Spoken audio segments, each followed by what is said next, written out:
क्या नहीं होता, अरे क्या नहीं होता।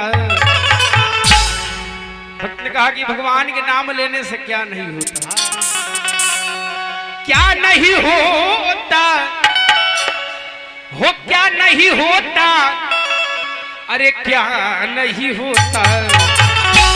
तो राम नाम जपने से क्या नहीं होता, राम नाम जपने से क्या नहीं होता।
हे राम नाम गंगा,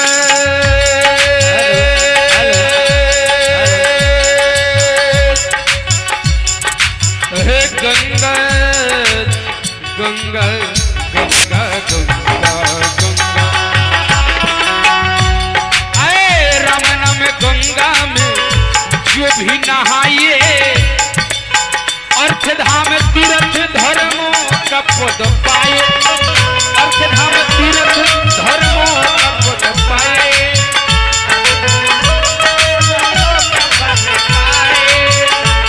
भक्त ने कहा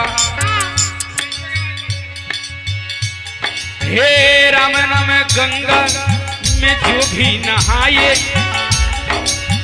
अर्थ धाम तीर्थ धर्मों का पद पाए, अर्थ धाम तीर्थ धर्मों का पद पाए।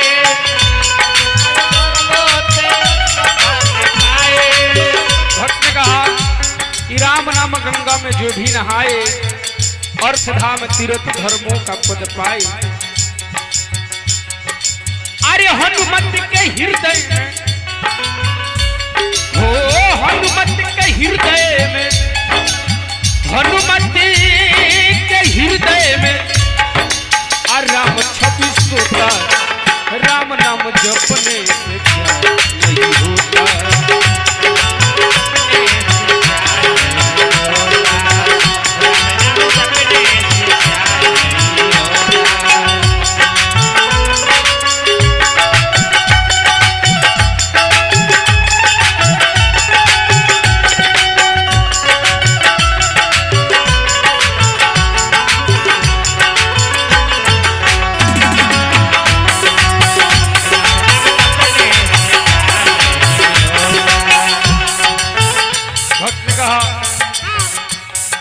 आगे हे प्रभु, अरे मीरा को गति दिए, अरे माला उठा के, संवरी को गति दिए जूठा पैर खा के।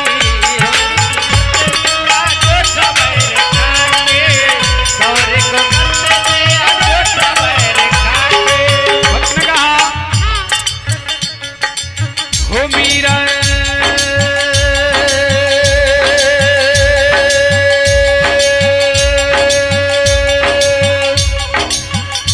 गति दिए, अरे माला उठा के, आसमरी को गति दिए जूठा पैर खा के।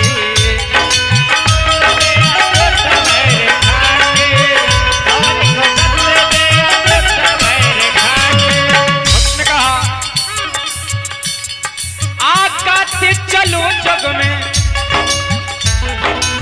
भुकाते चलो जग में, वक्ता या श्रोता राम नाम जपने से क्या नहीं होता।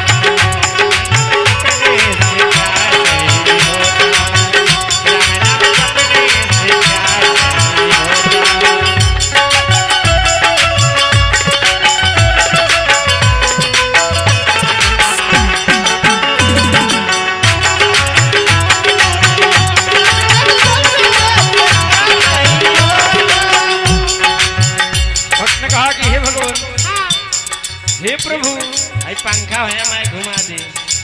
भक्त ने निवेदन किया और कहा कि हे प्रभु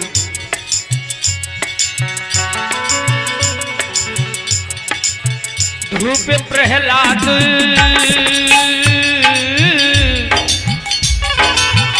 ध्रुव प्रहलाद ध्रुव प्रहलाद ध्रुव प्रहलाद हे ध्रुव प्रहलाद और सुदामा को तारे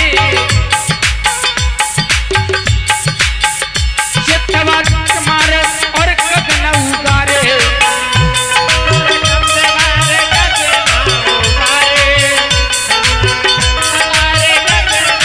भक्त ने कहा कि हे प्रभु ध्रुव प्रहलाद और सुदामा को तारे और चतवा चमार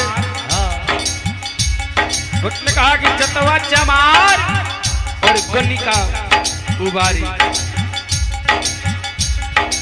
हे ध्रुव प्रहलादी सुदामा को तारे चतवा चमारी और गीधर को उबारे